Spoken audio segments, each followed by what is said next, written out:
Hey everybody, welcome back to Football Talk with Vinny. Obviously in today's video, I'm just going to recap round one of the draft. So obviously with yesterday being round one of the NFL draft, just wanted to kind of recap it and go over the picks, maybe if you didn't see it, and just go over some surprising moves and just how I felt each team did with the player that they drafted. Now I don't want the video to be too long, so I'm going to try to quickly go over each team and just give you like quick thoughts of the pick itself and maybe if they traded up or traded down, what I thought of the trade. So with that, let me get right into it. Obviously, first pick in the draft was Trevor Lawrence. Pretty expected, right? I mean, everyone knew he was going to be a first-round pick, or the first overall pick, pretty much 2-3 years ago, really, when he won his first championship in Clemson. They were just kind of waiting for him to decide to come out. Obviously, a lot of pressure on him, right? We're saying he's the highest-graded prospect since Andrew Luck. So, obviously, you're expected to go in there and maybe not make the playoffs in your first year, but you are expected to be really good, especially with 17-game seasons, maybe potentially break some passing records for rookies, right? But yeah, not much else needs to be said about that pick. Next, we got Zach Wilson going second to the Jets. Obviously, once you trade Sam Darnold away, you obviously knew that they were going to take Zach Wilson. It's been projected for months now. So at that point, again, you hope if you're the Jets organization, you're able to put better talent around Zach Wilson like the previous regime was unable to do with Sam Darnold. Because if you don't surround him with talent, he will struggle like Sam Darnold did. And if you're the Jets, you may be drafting a quarterback in another 3 to 4 years. Now, hopefully, it seems like the GM and the head coach are more competent this time. Obviously, with the trades with Jamal Adams, you do have more draft capital. So you have more chances to put better talent around him. So hopefully that'll be the case. But obviously, just from a prospecting standpoint, he looks like he's got one of the strongest arms in the draft, and just the ability to throw the ball on the move is going to help him out as well. Any young quarterback, really. And again, obviously, you won't really be able to judge these prospects, especially quarterbacks, until 3-4 years down the road, if you want to be fair and give them a reasonable amount of time to know if they're a bust or not. Third pick in the draft, it actually went to Trey Lance with the Niners. Right, there was some speculation, obviously, with Mac Jones. Justin Fields was projected to be, pretty high as well. It seemed like once the 49ers made the trade, a lot of news about Mac Jones and then Trey Lance over the last week or so. And then obviously it ended up being Trey Lance. So obviously from that standpoint, it makes sense, especially if you don't trade Jimmy G. Trey Lance has not started that many games in his college career. Obviously last year with COVID, I think he only played 1 game. So it makes perfect sense, right? Because now you're able to have him sit and learn under Jimmy G and just learn the offense this year. And then maybe he could take over maybe in the middle of the season, or maybe worst case scenario is just next year, after next year's over. Number 4 with Atlanta, I didn't think they were going to take a quarterback, and they did not disappoint. They did go with Kyle Pitts, the super athletic tight end out of Florida. Now, obviously, like I said in the other video with the Julio Jones trade, I think it would be absolutely crazy to trade Julio Jones because, again, from the standpoint of trying to win a championship, if you're moving forward with Matt Ryan and you're drafting Kyle Pitts, to me, Julio Jones is still playing at a high enough level to where you really can't justify trading him away and saying you're trying to win now. Like, unless you get a Pro Bowl caliber defensive player, and then the thought process there is, hey, we're going to trade one of our better pieces on offense and get a good piece on defense. This way we can be a more balanced team. That's the only way I see it making sense. But that's probably not realistic. If you trade Julio, you're going to trade him for a pick. So with this move, I really love it. Like, I get it. The Falcons' defense is not that great. But the good news is, and we've seen it happen every single season, it seems like, where a team was really bad defensively, you sign a couple of different players, even if they're not star players, and they can go from being one of the worst 2-3 defenses in the league to a middle-of-the-pack defense. Maybe they'll rank, 20th or 19th or 18th, right? Now, if you think that Atlanta is going to be a top 5 offense like I think they're going to be, if their defense is anywhere close to the teens like that, they should be in playoff contention with an average rated defense and a top-notch offense. Now you got the 5th pick in the draft. They went with Ja'Marr Chase. I mean, you can't really fault them for it. It's obviously Joe Burrow's ex-teammate. So now you have that dominant wide receiver to throw to, plus with letting AJ Green go. All the receivers are nice complementary pieces, but none of the guys they have are a star wide receiver, right? A guy that commands double teams. So I completely understand the move. You did take a tackle last year who didn't play because of his injury. So maybe in their minds, they like the offensive line the way they currently have it with the guys that are coming back off injury. I know for myself, I personally, if I was the Cincinnati Bengals, I would have taken Penei Sewell. To me, you can never have enough good offensive linemen. And if your offensive line is really good and they can protect Joe Burrow and open up holes for Joe Mixon, right? Even though the wide receivers are not elite, right? You see plenty of top-end quarterbacks can make, you see plenty of top-end quarterbacks that can make do with average to below average weapons. So pick 6, obviously, I think they wanted Ja'Marr Chase the whole time, but the way the draft fell, unfortunately wasn't available, so they elected to go with Jalen Waddle, which was funny. It was like literally a draft of pairing quarterbacks with their former teammates, and we'll get into that more as we go into the draft, but obviously giving Tua the same weapon he had in Jalen Waddle in Alabama. Again, he's one of the fastest receivers. So again, I think if you're Miami, your team is pretty solid, right? You have a pretty good team. You're only picking this high because of the trade you made with the Houston Texans, because your team is not your team is not bad enough to be picking in the top 5. So again, it's kind of a luxury pick, and at this point, you've got to give Tua some weapons to see if he can be successful. I think, unfortunately, this is going to be a very big year for Tua. If he does struggle, they may look to try to upgrade at the quarterback position, even though it's only going to be his 2nd year. So pick number 7, it's where I thought the Detroit Lions might trade out of, but obviously that did not happen. With the pick, I really love it for the Detroit Lions. From a talent perspective, the Lions probably have the worst team in the league. So again, you probably could have picked any player at this position and they could have helped you.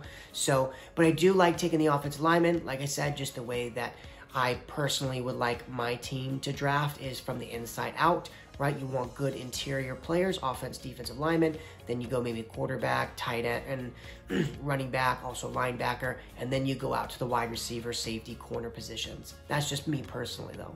But obviously, I love the pick, right? You got to protect Jared Goff. Obviously, he is going to be the quarterback for this year. And even next year, if you decide, let's say they get the number 1 overall pick and you draft a quarterback number 1 overall, right? If that were to happen, you got to protect that guy. You don't want him to come into the league and get hit a lot and then maybe have him lose his confidence. So you pick number 8, pretty big surprise in the draft. The Panthers went with J.C. Horn, obviously a very good player. Matt Rule took all defensive players last year. It was, I think, the first time it's ever been done in NFL history where one team drafted that many players and they were all on the defensive side of the ball. But, you certainly understand it. Once you made the trade for Sam Darnold, your offense is pretty much in good shape, right? I think Rashawn Slater would have been the only other pick here, really, if I'm the Carolina Panthers, because at that point, again, if you want to maybe improve the offensive line to open up some holes for Christian McCaffrey and give Sam Darnold some more protection, I certainly understand the move. But to take a corner here, you're just building on that good defense that you tried to build up last year in the draft. And if you think he's the best player available, right, you take him here. If that defense could be a top 10 defense or something close to it, you now are able to get more stops and more turnovers, which gives Sam Darnold and the offense a lot more possessions to kind of win a ball game. So at least he's not going to be under as much pressure as he was in New York, where the team around him was just bad all the way around. And then number 9, Denver goes cornerback. So you got 2 corners taken in a row, and they go Patrick Surtain. And obviously from Denver's perspective, I had thought they were going to take a guy like Micah Parsons, so I figured they would go on the defensive side of the ball. Obviously the quarterback slipped, so that was probably a point of conversation for Denver. But at the end of the day, they decided to take a defensive player, which I'm certainly okay with. You got Von Miller coming back, right? So I think if you're Denver, you believe you can have a top 10 defense this year, right? So why not add to the cornerback depth, especially in a division where you have to play Patrick Mahomes. So you need a bunch of corners because they have so many receivers there. You're going to have to try to guard them all. Which obviously brings us to the Dallas Cowboys at pick 10. Now with both cornerbacks going off the board, I was actually excited. I did not want Dallas to really take a cornerback. Like I said, just the way that I would like my team to be built is from the inside out. So to me, there are much more issues than the cornerback position, interior defensive line, right? Maybe improving the linebacker spot. Obviously, I want another tackle because Tyron Smith, again, has not played a full season in 5 years. So you just paid Dak Prescott $40 million. So again, to me, I wanted one of those players, anyone. And then just the way the draft was, a lot of the pass rushers, there wasn't any dominant guys. There's not a guy you really want to draft at 10. It kind of almost seems like a reach.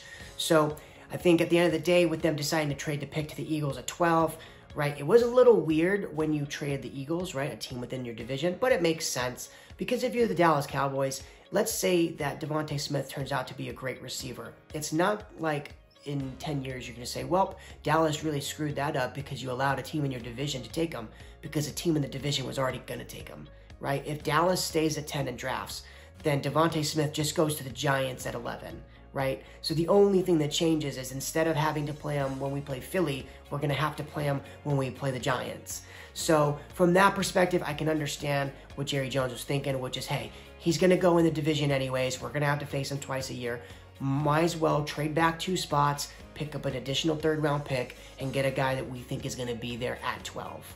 So I kind of really like the trade down. Obviously, with the Eagles trading up, they did take Devontae Smith. I think that's a perfect pick for them. They've been actually mocked to take him for several weeks. You know, you look at some mock drafts, some guys had Devontae Smith slipping, and if he did slip, no one thought that he would pass the Eagles anyways. I think that's a great pick, right? If you're going to actually give Jalen Hurts a shot to see if he is the guy, you got to put some weapons around him to see if he can be successful. So next you got the Giants. Now, the Giants were picking 11, right? And at this point, if you're the Giants, I think they were set on a receiver, it seems like, right? They wanted Devontae Smith or Jalen Waddle. So the fact that he was obviously taken 1 pick before, it's, if you're the Giants, you have to be able to kind of make decisions on the fly and say, okay, kind of like what Dallas did. You wanted a corner, both of the guys were drafted, so now you just trade down. You look at the rest of your draft board, you see who's the best player of the position that maybe you want, and you see where you can go. And the Giants, I think, did that. They probably didn't want Rashawn Slater or Micah Parsons. They're probably the top 2 guys available at that point. And at that point, it makes sense. You get a call from the Chicago Bears. They want to move up to select a quarterback, right? Even though if you're the Giants, you're moving back to 20, right? You look at your draft board and you say, okay, well, the guys that are going to be available, or at least what we think is going to be available at 20, we're okay with drafting some of these guys. And the fact that the Bears are going to give you their 1st rounder for next year, also a 4th and a 5th rounder, I believe, is what was given up. So to me, if I'm the Giants, I really love that trade for them. And then obviously the biggest shock of the draft with the Bears trading up to pick 11 to take Justin Fields. I don't know if anybody in any mock draft had the Bears trading up just because they picked so far down, right? Of the teams that needed a quarterback, they had the worst pick, right? Them and the Washington football team at 19 had the 2 worst picks of any team who was projected to need a quarterback. So obviously when you pick so far back, you're going to have to give up more to move up, right? Just to move up to 11, they had to give up an additional 1st, a 4th, and a 5th.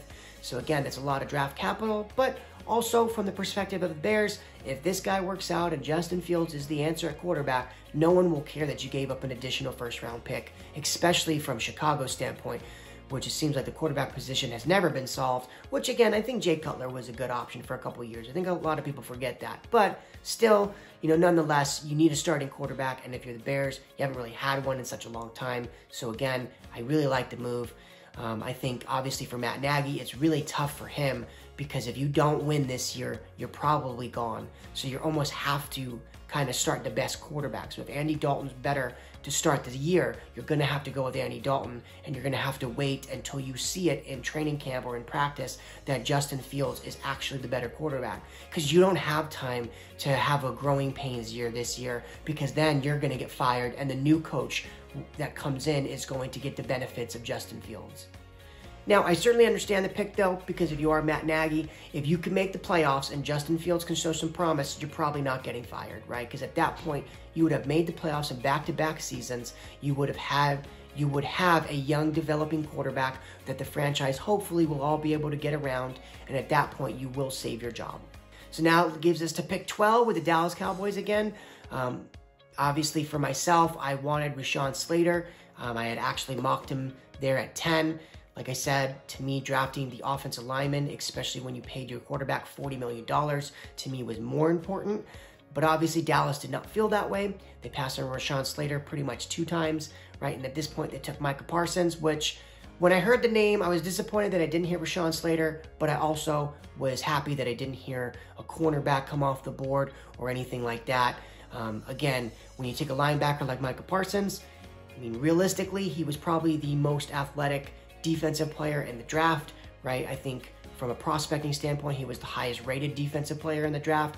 I understand that the corners went at 8 and 9, so he wasn't the first defensive player gone. But still, from a prospecting standpoint, Micah Parsons was probably the best defensive player. So to get potentially the best defensive player in the draft at 12, I think is a steal. If you're Dallas, obviously, you know, he does have some red flags. Not necessarily red flags, but just areas of his game he has to work on, right? He wasn't that great in coverage. Also, just from what I was reading, was his ability to read plays has to get a lot better. But again, I think he won the Butkus Award winner as a sophomore, and he didn't play last year. So he's relatively, I wouldn't say new to football, but he didn't get as many snaps in his college career as he probably would have liked. I mean, again, he only really started 2 seasons. So he's still a very young player. So hopefully, if you're the Dallas Cowboys, he can develop and get better at reading plays and diagnosing plays from the offense's perspective, right? And if he can work on that, I mean, his athletic ability is off the charts, right? He's like 6'3", 235, and he ran a 4.36, right? That's ridiculous from a linebacker. You know, so at that point, if he can come in and be a dominant linebacker, which, I mean, a lot of the times when linebackers are taken pretty high, if they're good players, they usually make Pro Bowls right away, right? Like Leighton Vander Esch for Dallas actually made a Pro Bowl right away. A lot of the top-end linebackers, the Luke Kuechly's, the Bobby Wagners, right? If they're good, when they come in right away, they usually make an impact right away. So we'll see. Obviously, with Sean Lee retiring, I think it's a good position to take. If you're Dallas with Vander Esch's injury history so far, right, if he gets hurt, you kind of give yourself an insurance policy there to where you don't have to worry about just having Jaylon Smith now in your linebacking core. And if all 3 can stay healthy, you probably have the best linebacking core as a group of any team in the NFL. And obviously, I think Jaylon Smith made the Pro Bowl last year. Vander Esch made the Pro Bowl in his rookie season. And I think Leighton Vander Esch's rookie season, right, that year, both Vander Esch and Jaylon Smith were both playing at Pro Bowl caliber levels. I think that was the year our defense was actually pretty good statistically, and our defense really was led by the linebackers, right? Just how athletic both Vander Esch and Jaylon Smith are, and you're essentially adding another guy to Micah Parsons. I know I'm taking a lot longer with this pick. Obviously, the Dallas Cowboys is my team, so kind of forgive me there. But again, from the Cowboys' perspective, I really like the move. Like I said, if you could redraft, I would probably rather take Rashawn Slater because I'd rather protect the quarterback. But again, I'm definitely not disappointed with this pick. So now pick 13 with the Los Angeles Chargers. They did take Rashawn Slater. If you're them, it's like a dream come true. I don't think they would have thought that he would be there at pick 13. So, I mean, to me, if you're the Chargers, this is just perfect, right? You got to get a guy to protect Justin Herbert, right? So this is like a perfect match made in heaven. You know, even if Rashawn Slater wasn't there, you're probably still taking an offensive lineman anyways. So it really worked out. Pick 14, the Minnesota Vikings actually trade back with the New York Jets. They pick up, I think, a couple of third-round picks and a second, I believe, in order to trade all the way up from 22 to 14. Excuse me, 23 to 14. So obviously, if you are the Jets, if you look at the draft board, right, you had New England picking at 15, and then 16 was Arizona. They realistically could have taken an offensive lineman, and then so could the Raiders at 17. And obviously, the Patriots are probably not going to trade with you because that's within the division. So if you're the Jets, it makes sense. You have to jump in front of New England and in front of the teams you think are going to take an offensive lineman to get your guy. And with getting Elijah Vera Tucker for the Jets, from everything that you read, right, he is the best guard prospect in this draft. A lot of people think he can step in and be a Pro Bowl caliber guard day one. And a lot of guards actually do make the Pro Bowl right away, right? Guys like Zach Martin and Quentin Nelson come to mind. So if you're a good player and you're that great of a prospect, you know, you really could come in and realistically be a dominant guard right away. And again, I really like the move from the Jets' perspective, right? You took Zach Wilson, number 2. Again, you have to put talent around Zach Wilson, and at this point, building an offensive line is a great way to protect the quarterback, to open up more holes for the running back, and then also when you do those play actions, because your running game is working, it gives your quarterback more protection now. So I really love the pick there. Now, with New England at 15, Mac Jones just falls right into their lap, and they didn't have to trade up, they didn't have to give up additional draft capital, so I really obviously love the way the draft board fell for New England. So I think it's kind of a no-brainer pick, right? Even though he's the most pro-ready quarterback, I think, of all the drafted quarterbacks, right? He doesn't have to start right away. You do have Cam Newton, who's going to be the second year under a new system, right, with Josh McDaniels. So, and then obviously with it not being COVID, he's going to have a normal training camp, a normal offseason, a normal preseason. So he's going to get some more extra snaps in. And then obviously with the fact that you have Mac Jones, worst case scenario is if Cam Newton struggles in the first couple weeks of the season, you can pull him and then just start Mac Jones. Now you got the Arizona Cardinals, who took Xavier Collins. So obviously from that pick, I thought they might go offensive line, maybe like a guy like Christian Darrisaw, who is still on the board. But they did elect to go up on the defensive side of the football, which, again, their defense was not that great. Offense was really good this year, so I can understand them trying to address the defensive side of the ball. And again, anytime you take a defensive lineman or a linebacker, to me, I think it's a better pick than a corner or safety, just from the prospect that they affect the game on more plays. Again, if you're able to get consistent pressure on the quarterback, it doesn't really matter who you have at corner, right? If the opposing team's quarterback is running for their life and they're unable to get the ball out, as you saw in the Super Bowl, nothing else matters on the offensive side of the ball. And then probably the most surprising pick of the draft, with the Raiders taking Alex Leatherwood. I remember when I watched the draft and I heard the pick, I didn't even really know who it was. Like I said, I'm not too big on the draft anyways, so I figured, okay, it's probably just me. You know, even the analysts were saying, I have this guy rated as my 64th or 62nd rated prospect. You know, when you hear that, you're like, man, so that's essentially a last pick of the second round type player, and you took him in the middle of the first. If you're the Raiders, he probably would have slipped to you in the second round with the high pick that you had in the second. You know, like I always say, at the end of the day, it doesn't matter who you pick, it just matters that they play good. I remember once upon a time, Dallas took Travis Frederick with the 31st pick in the first round, and everyone laughed and said that he was the 70th rated prospect on the board. And at the end of the day, the only one was laughing was Dallas, because he made 4 straight Pro Bowls and like 3 straight All-Pros before he had the Bulgarian disease, which cost him his season, and then he came back the next year, and I think he made the Pro Bowl, but he didn't play as well as he knew he could have played. So again, if this guy here that the Raiders took, if he turns out to be a multi-Pro Bowl, or if he turns out to be a multiple Pro Bowl kind of player, at the end of the day, it won't matter that he was taking 20, 30, 40 slots ahead of what the analysts thought he would go. So now at pick 18, you got Jaelan Phillips. So with the Dolphins taking Jaelan Phillips, I think everyone, if the injury concerns weren't there and he didn't have the concussions, he would have probably been a top 10 pick. But because of that, obviously is why he slipped. Right, I think he actually sat out in, I want to say it was 2019, and then he came back last year to play for Miami. So again, I think if you're the Dolphins, it's a great pick, because if you are getting a top 10 talent at pick 18, right, you can never really go wrong there. And again, addressing the front 7 on the defensive side of the football is always a good idea. Again, being able to get after quarterbacks such as Josh Allen, now Zach Wilson, and also Mac Jones, right? You're going to have a lot of young athletic quarterbacks in that division, so you want to be able to get after the opposing team's quarterback. I really love that move. Now you got the football team at 19. They took Jamin Davis. So I really like that pick for the football team, right? You got a lot of linebackers that you didn't re-sign, guys like Reuben Foster and even John Bostic. He's like 31 years old, so he's getting a little older. So I think upgrading the linebacker position, especially the way the draft fell, was a good idea, right? Because at this point, if you look at the draft, a lot of the pass rushers have not gone, right? But if you're the Washington football team, you have so many good players on that D-line, you don't need to take another one. So at this point, you get a athletic linebacker who can hopefully come in there and be an impact player right away. Obviously, with the 5 quarterbacks already being taken, right, you're not really going to reach for a quarterback here, but I think it is a good idea to look out for Washington to take a quarterback in the 2nd or possibly 3rd round of the draft, which starts a little bit later today. Now you got the Giants at 20. They picked Kadarius Toney. He's a smaller receiver, but he's a fast guy. I think it actually complements the receiving core pretty well, right? You took Kenny Golladay, or you signed him, and he's, I want to say he's like 6'3", so he's more of the big wide receiver who makes the jump contested catches, right? So getting a guy like Kadarius Toney is more the slot, fast wide receiver who can kind of go in and out of breaks. You know, they said his route running is one of his best abilities other than his speed. So obviously, I think that's a really good pick for them. You don't really want to have the same type of receiver on your roster. You want to have different guys that can do different things. Then you got the Indianapolis Colts at pick 21. They took Kwity Paye. I think a lot of people wanted the Colts to take a wide receiver, but again, I think the Colts are thinking the same way that kind of I'm thinking, which is build the team from the inside out, right? You know, they've been taking D linemen and offensive linemen after defense and offensive linemen, right? Like, that's been a lot of their draft picks.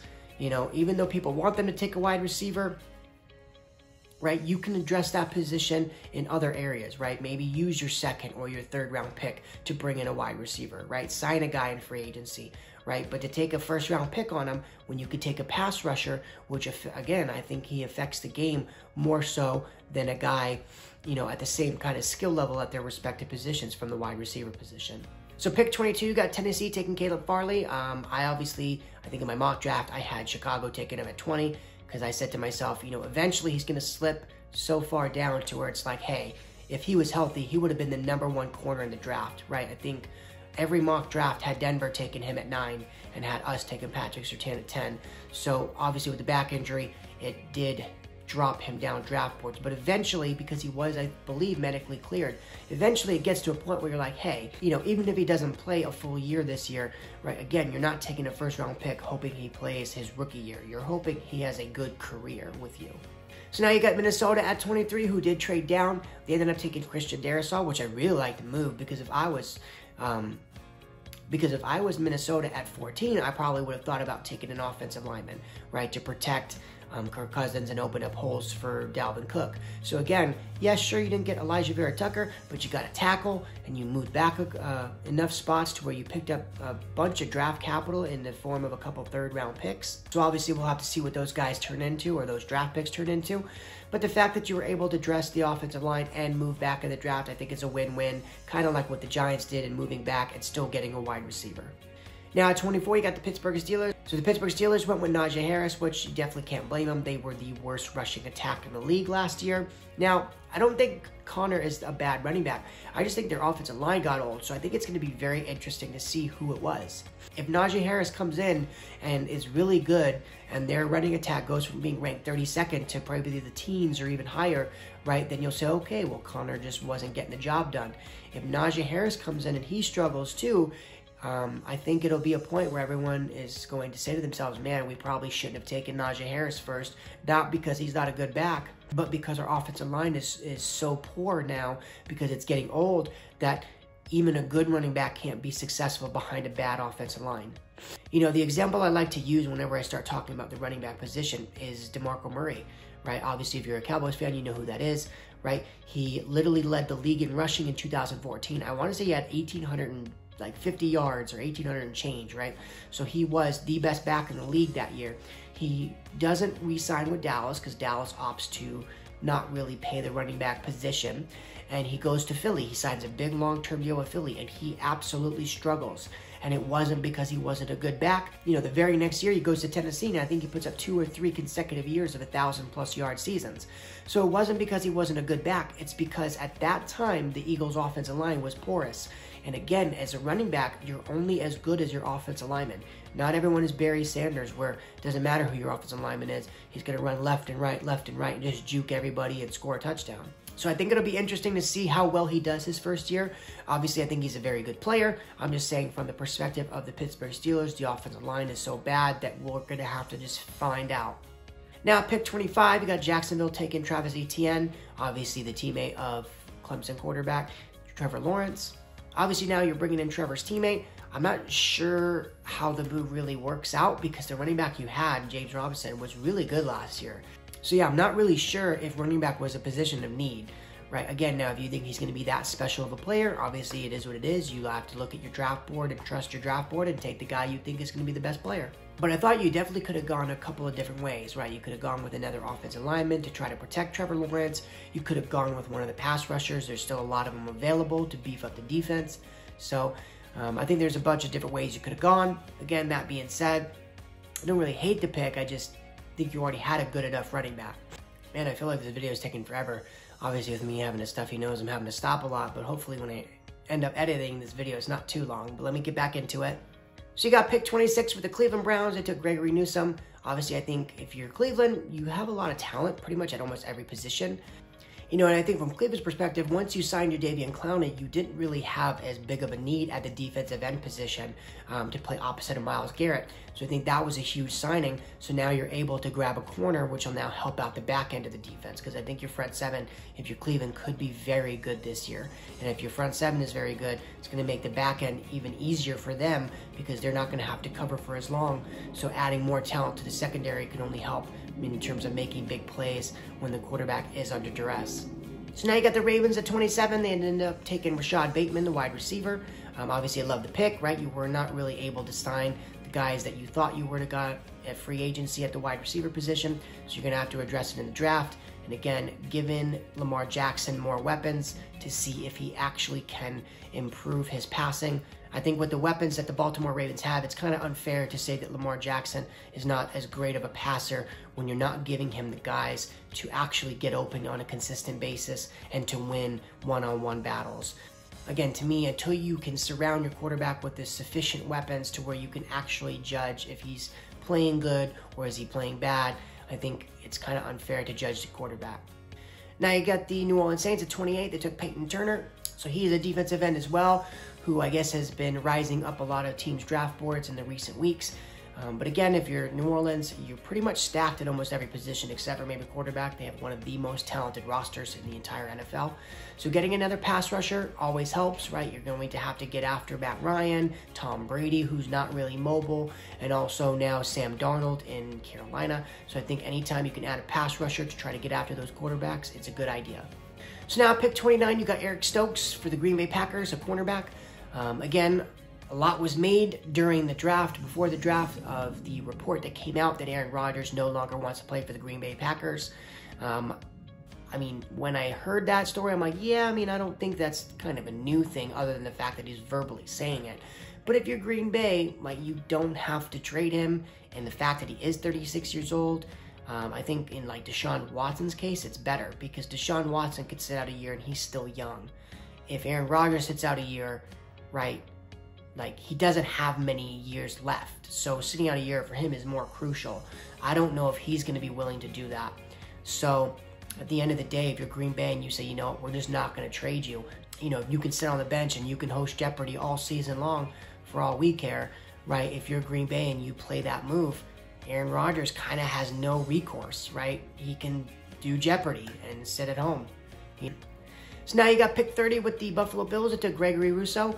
Obviously, with a pass rusher as good as that falling to Buffalo, I think it's a very good pick, right? I think Buffalo is building the team, again, the way that I think that most championship teams need to build themselves, which is the inside out, right? They've been taking a lot of offensive defensive linemen, right? You short up the quarterback position with Josh Allen, so you're good there. Again, I thought they might have taken Christian Barmore. You know, when a pass rusher is still available, when he should have gone maybe 5, 6, 7, maybe even 10 picks earlier, right? At that point, if you're Buffalo, even though the defensive tackle is still a good player, you almost have to take the pass rusher at that point. So I really like what Buffalo did there. Right? If you're going to compete with Kansas City and you're going to try to get to the Super Bowl, right? Obviously, you're going to have to try to outscore them on the offensive side, but you do need to start getting some stops on the defensive side as well.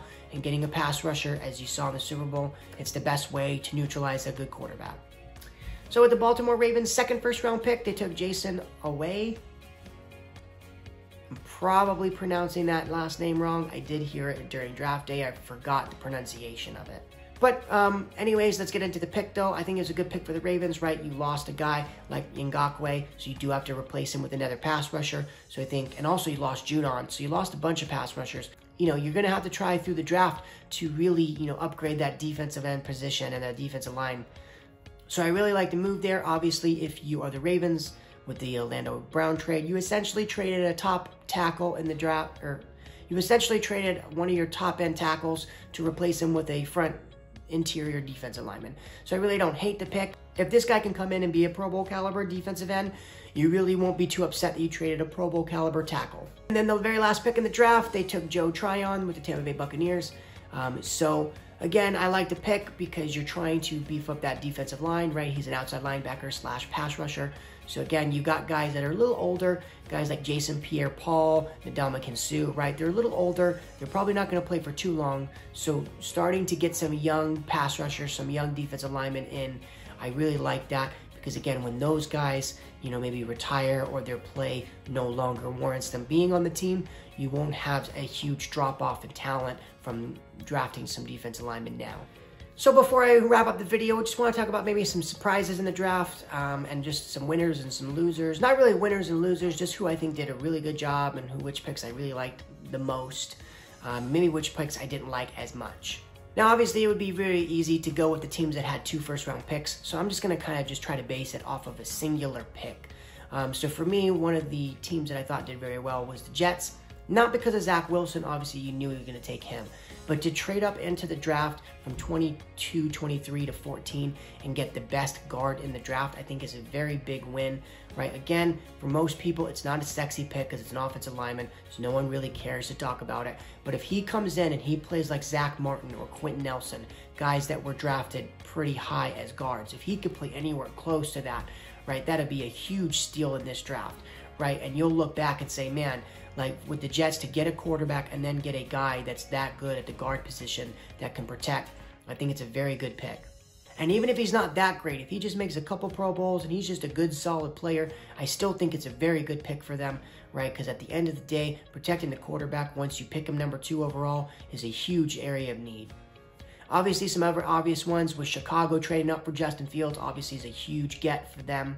And really, even though no one's talking about it, I really like what the Giants did. I mean, obviously, as a Cowboys fan, I don't like the Giants as much, but I really like what they did, right? You were in a position where, unfortunately, the guys you wanted were some receivers, and all of them were taken, right? And obviously, unfortunately, with Eagles trading and swapping with Dallas, the very last receiver that you thought you might have gotten was taken 1 pick before you. So at that point, when you trade back, if you're the Giants, you probably knew you wanted a wide receiver anyways. And if you look at those picks after pick 11, no receiver was taken.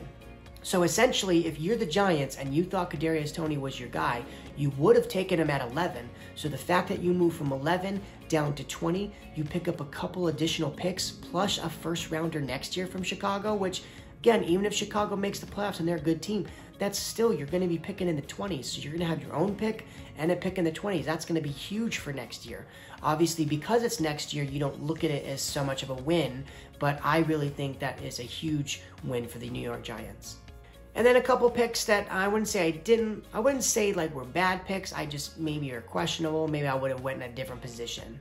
So obviously with the Raiders taking Alex Leatherwood, it's not necessarily that he's a bad pick. It's just that if you think that this guy's supposed to be in the 60s from a prospecting standpoint, if you're the Raiders, you could have taken a different position. Maybe a guy like Christian Darrisaw here, right? You could have taken him and then maybe just trade up into the top of the first round, or the top of the second round, excuse me, right? Because obviously after day 1, everyone goes home and you have the rest of that night and the early morning to kind of maybe call some teams. Who knows? Maybe you call Jacksonville at 1 or Cincinnati or any of those teams picking in the top 5. Maybe you call them and you see if you can make a trade up. And if you can make a trade up, maybe you can still get Alex Leatherwood in the early part of the second round. So now you solve 2 of your tackle positions, right? So not necessarily that I think it was a bad pick, right? I'm not more of a negative person, right? Again, at the end of the day, we're just going to see how these players play out. It's more just when you take a guy who's probably like this 62nd rated prospect, and you do pick in the middle of the second round, right? It's not like they didn't have a second round pick, right? I think maybe you could have gotten more value by taking either another position entirely at 17 or just taking Christian Darrisaw at 17 and then getting Alex Leatherwood as well in the early second round. And then the only other 2 are, kind of essentially the same picks. So the Pittsburgh Steelers and the Jacksonville Jaguars taking the running backs. Again, it's not that I'm necessarily against drafting a running back in the first round. I do understand that the running back position is kind of undervalued, but also the fact that, hey, guys get drafted in the 3rd, 4th, 5th, 6th round that come in and rush for 1,000 yards. Look at Jacksonville. They had an undrafted rookie who had a very solid season for them. But it's not necessarily that. It's more just the positions that both teams are in. If you're Jacksonville, I guess you could say an established running back at this point, right? I know he only had the 1 year, but it was a very successful rookie year, right? So I don't know if there's necessarily a need to take another running back there. And then obviously from Pittsburgh's perspective, it's a little different. It's just the fact that I think their offensive line play was the reason why their running game struggled. I don't think it was necessarily because James Conner's not good, because we saw 2-3 years ago, I think it was, James Conner exploded onto the scene the year Le'Veon Bell left, and he was a very good running back that year. And I don't even think it was the year he left. I think it might have been the year he decided not to play. So that year, I think he came in and he played very well, and that's when their offensive line was still getting the job done. So I think that the offensive line would have been a better position to take from the Pittsburgh Steelers perspective. But again, at the end of the day, we're going to figure it out. We'll find out in the next year, 2 or 3, especially from the running back position. Pretty early if they're successful or not. So again, I think Not necessarily that those were bad picks. Like I said, I just think that, from the Raiders' perspective, you could have taken a different player and maybe got the same guy in the second round. And from the running backs guys that went, and from Jacksonville and Pittsburgh's perspective with taking the running backs, I just think that maybe you could have addressed some other positions, right? Or either in Jacksonville's case, you already had a good enough running back that you don't need to load up on that position. And just very quickly, I know the video is already going to be really long, so if you even made it this far, I really appreciate that. But just getting into day 2 picks, there's actually a lot of guys still left. Guys like Owusu-Koramoah, Christian Barmore, the safety, Trevon Moehrig, Azeez Ojulari, the best pure pass rusher still left in the draft. So there's actually a lot of day 2 picks that are still going to be impact players. Pretty much for any team that you are a fan of, right? It's a good idea to maybe start watching that day 2 of the draft just to see who you guys take. But obviously, as a Cowboys fan, from the Cowboys' perspective, I think a lot of people probably want Dallas to draft a corner in the second round because they didn't draft one now. But I'm going to tell you what, if Christian Barmore slides to Dallas or Dallas trades up for him, I think that would be a better pick than taking a corner, because if you can improve that defensive line position and specifically in Dallas's perspective, the interior, the defensive tackle spot, you're now going to give those 3 linebackers more room to be able to make plays, right? Because if your defensive tackles are not good, what ends up happening, and it happened all year last year, was the interior offensive linemen were able to get to the second level and get a hat on the linebackers, and it makes the linebackers' jobs much tougher when you have to try to shed a guard or shed the center and then make a play on the running back. So I think if Christian Barmore slides, if I'm Dallas, I would trade up a couple spots to get him. Now, obviously, I've seen some mock drafts as this morning. A lot of people actually have Christian Barmore going with the first pick to the Jacksonville Jaguars. So if that happens, then I'm probably on board with going corner with the second pick, right? And then you just hope you can draft an impact player like maybe Asante Samuel Jr., right? He's still on the board, right? There's some other corners. So if I'm Dallas, I'm really looking at Christian Barmore. If he goes off the board, obviously a cornerback is probably the next best position at that point. Because at that point, I don't think there's a defensive tackle good enough to take. Maybe you take the corner in the second round and you look to address the interior defensive line in the 3rd, 4th, or 5th round. But that's going to be it for the video. I know this one was one of my longer ones, kind of like the mock draft one. If you guys made it this far, I really appreciate you guys for watching. Thank you guys so much. I look forward to the next video. Bye.